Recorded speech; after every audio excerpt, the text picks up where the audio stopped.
Les Hijazis ici sont pas, la plupart du temps, ils ne sont pas à l'aise avec l'écrit. On est quand même dans une société d'écrit.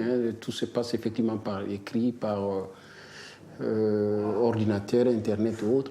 Et ils ne sont pas à l'aise avec ce système-là. Ils viennent la plupart du temps aussi, en parlant des Noirs africains, de culture orale. Et ils se trouvent dans une société où il n'y a que des papiers. Moi, je pense que même ceux qui sont à l'aise avec l'écrit, parfois on se dit qu'il y a trop de documents, de papiers dans ce pays-là. Et surtout, celui qui n'arrive pas à lire, à écrire, c'est très très compliqué.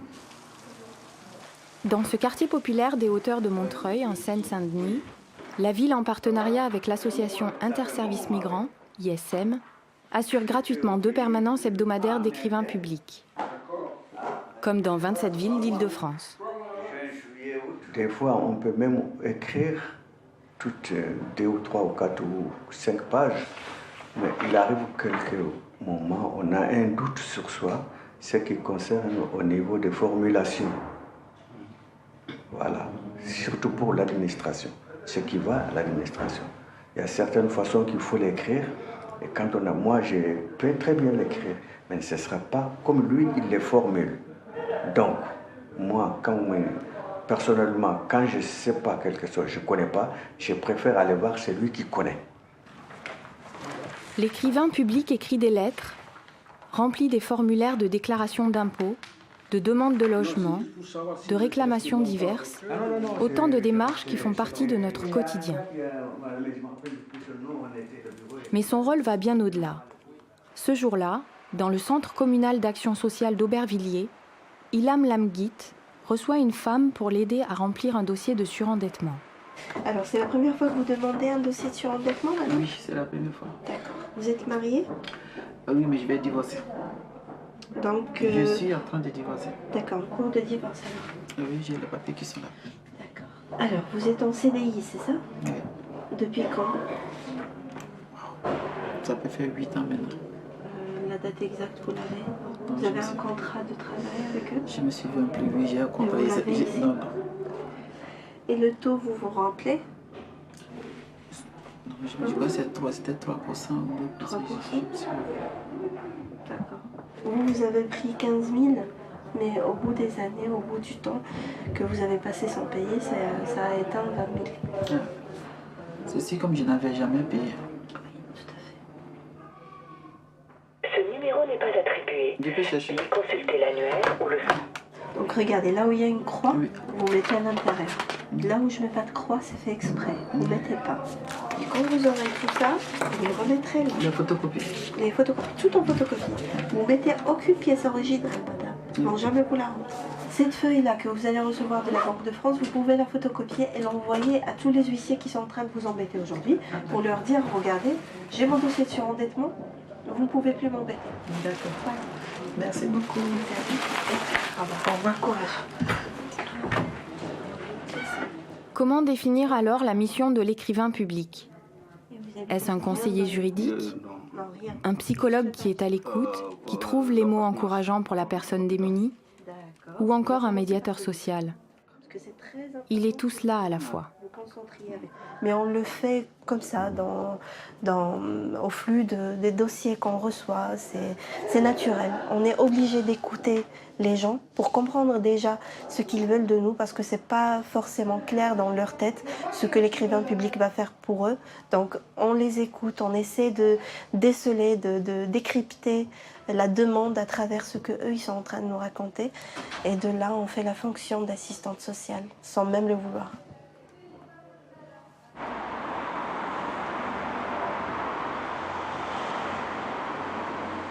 Un beau petit courrier en urgence, parce que moi je ne suis pas trop écriture, parce que tenez-vous bien, là on vit à l'hôtel, 800 € par mois, on n'a pas le droit de se faire à manger. Et tout le monde avait dit c'est dégueulasse. Oui, presque 1000 € par mois. On n'a pas le droit de recevoir nos famille, on n'a pas le droit d'inviter les amis, on n'a pas le droit de... C'est comme une prison, quoi. C'est juste une pièce comme ça, c'est tout. La rue, 14 rue Pierre Brossolette à Sauvron, on était, 5e étage. Je suis arrivé là, il y avait les pompiers, il y avait les flics, il y avait la gardienne, ça s'est passé un samedi. L'appartement était nettoyé, donc je trouvais cet hôtel-là, mais 800 € par mois. Mais c'est à Sevran-Bodot, c'est ça? Sevran-Bodot, oui. On s'est fait complètement cambrioler. Donc il faut adresser un courrier d'urgence à s'il vous plaît. Ok. Je ferai mon possible, monsieur. Ouais. Bien sûr, je comprends. Vous vivez en concubinage, c'est ça? Oui. Elle a sa retraite, elle fait partie de la ville, de la mairie de la Courneuve. Madame a fait 1000 € par mois, moi je touche le RSA, donc ça fait 1500, donc on peut s'en sortir largement. Vous êtes malade, monsieur, hein? Oui, moi c'est les TDP aussi. Voilà. À 100%. Mon médecin m'a mis en maladie. Bon, je mettrai atteint d'une affection longue durée.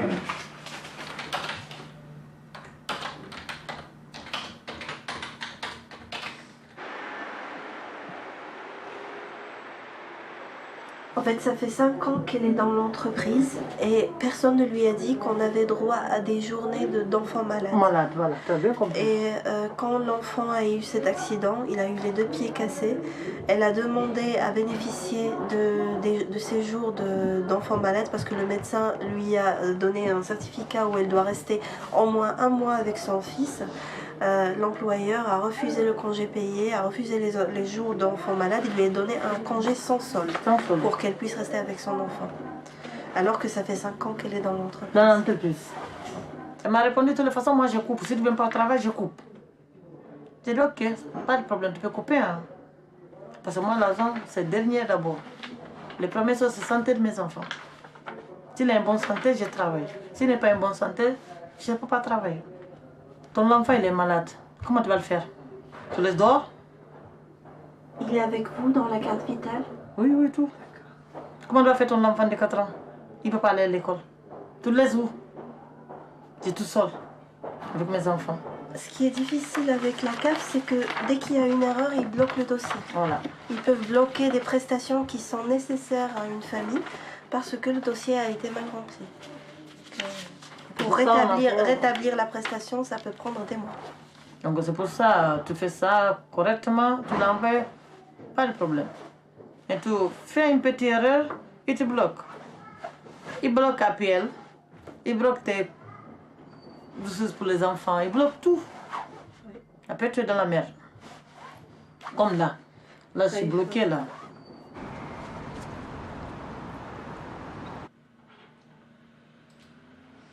C'est pas un rejet parce que vous n'avez pas le droit. Ils ont rejeté parce que vous n'avez pas fourni les documents. D'accord. Vous avez votre caisse de retraite? Oui. Ramenez un dossier ASPA. Ça s'appelle dossier ASPA. D'accord? Ramenez-le-moi et je vous le remplis. Ok? Voilà, monsieur. D'accord, merci beaucoup. Je vous en prie. Voilà. Merci, monsieur. Au revoir.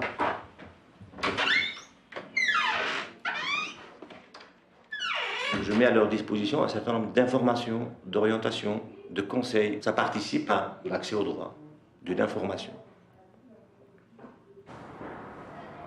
Être écrivain public ne s'improvise pas. Ce métier nécessite des qualités humaines, mais aussi des compétences professionnelles. Ça, c'est tout un dossier. Oui, c'est un dossier d'aide juridictionnelle, donc pour demander un avocat gratuit. D'accord. D'accord. Je suis capable de faire, mais bon, je préfère quand même quand c'est des choses comme ça, tribunal et tout, avoir un recours auprès des professionnels. Quand je vous ai demandé, c'est payant ou pas? Je sais pas si vous vous souvenez. Oui, vous m'avez dit. Parce que j'étais étonnée, sincèrement. J'avais pas compris. L'essentiel, c'est que vous soyez Le courrier, il est fait, il y a des enveloppes, il y a tout, quoi. Moi, je pense que dans votre cas, vous allez avoir une aide juridictionnelle totale.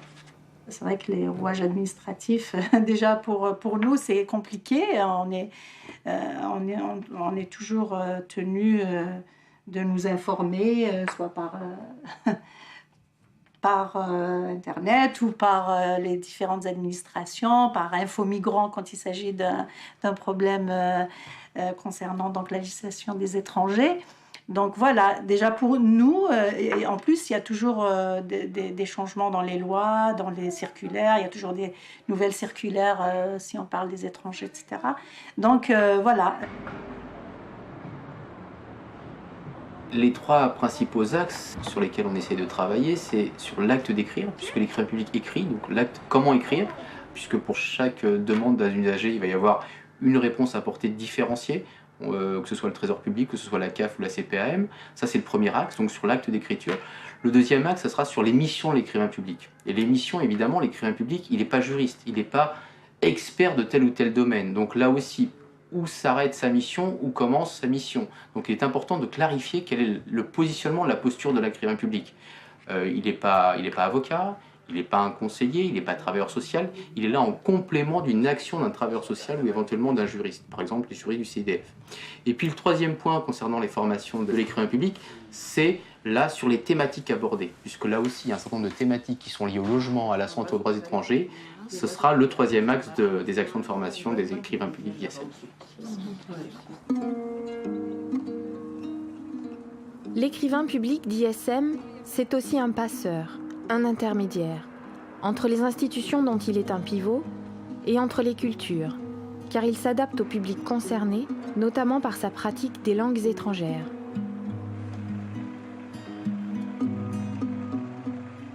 Si c'est des personnes qui parlent ma langue, l'arabe ou le kabyle, bien entendu, là j'évalue un petit peu leur niveau de langue. Ça facilite beaucoup de choses parce qu'ils me disent des choses qu'ils n'auraient pas pu me dire si l'entretien se fait en français. Et parfois je décèle des choses qui sont difficilement décelables quand la personne ne maîtrise pas bien le français. Lorsque nous recevons une personne qui a besoin de traduire ce qu'elle ressent, bien sa sollicitation par un écrit, il faut un écrivain public. Voilà. Et l'écrivain public n'est pas qu'écrivain public, il est aussi interprète, il est passeur aussi.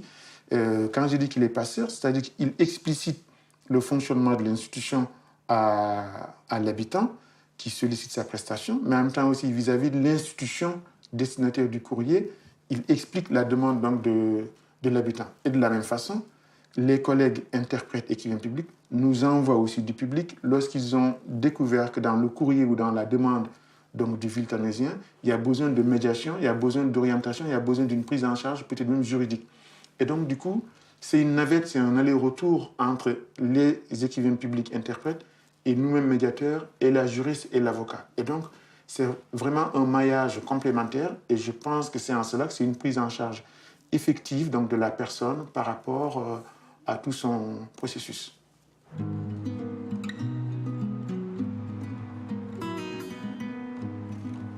En France, 2 500 000 personnes sont touchées par l'illettrisme. En région parisienne, 13% de la population rencontre des difficultés importantes de lecture, d'écriture ou de compréhension de textes. Cela concerne des personnes de langue étrangère, mais aussi des Français.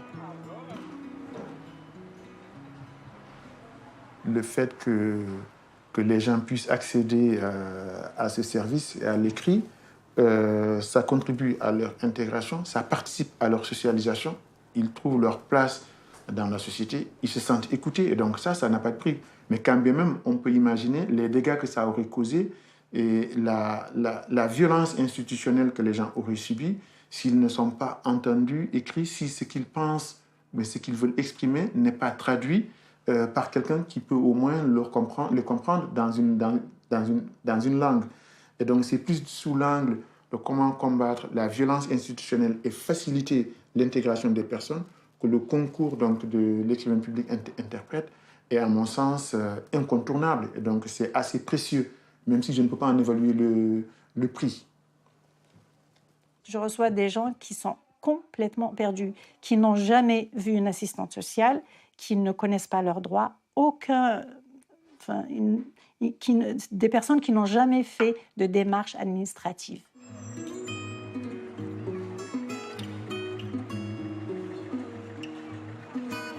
Les usagers finissent par s'attacher à leurs écrivains, sans pour autant franchir la distance respectueuse qui les sépare.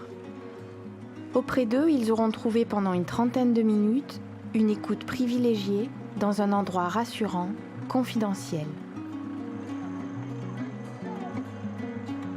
Dans la permanence d'aujourd'hui, c'est la dame Kabyle qui est venue pour la deuxième fois me parler d'un grand souci dont elle souffre, qui n'avait rien à voir avec le dossier qu'elle m'avait donné la semaine dernière.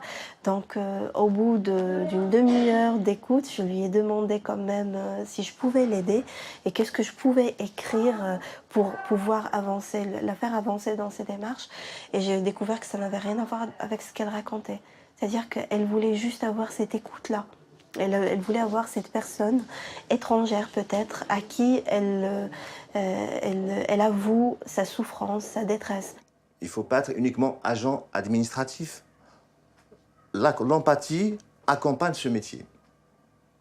Il faut avoir de l'empathie pour les gens, sinon il faut changer. J'habite pas à Montreuil, mais je suis comme un Montreuilois maintenant. Je suis vraiment connu dans ce quartier parce que ça fait bientôt 8-9 ans que je travaille ici. Il suffit que je passe dans les parages, les jours, par exemple aujourd'hui qu'il est là, je ne peux pas passer sans venir lui serrer la main. Donc, pour moi, c'est le frère de la famille maintenant. Il est là depuis très très longtemps. Ouais, très longtemps. Il comprend les rouages de l'administration, mais juste rédiger, parfois il veut que je rédige pour qu'il soit vraiment sûr. Voilà. C'est surtout ça, parce qu'il s'exprime très très bien en français. D'ailleurs, dans le quartier, pour tous les habitants, c'est inimaginable qu'il ne soit plus là un jour. Non. Ah oui? Il ne faut pas, non.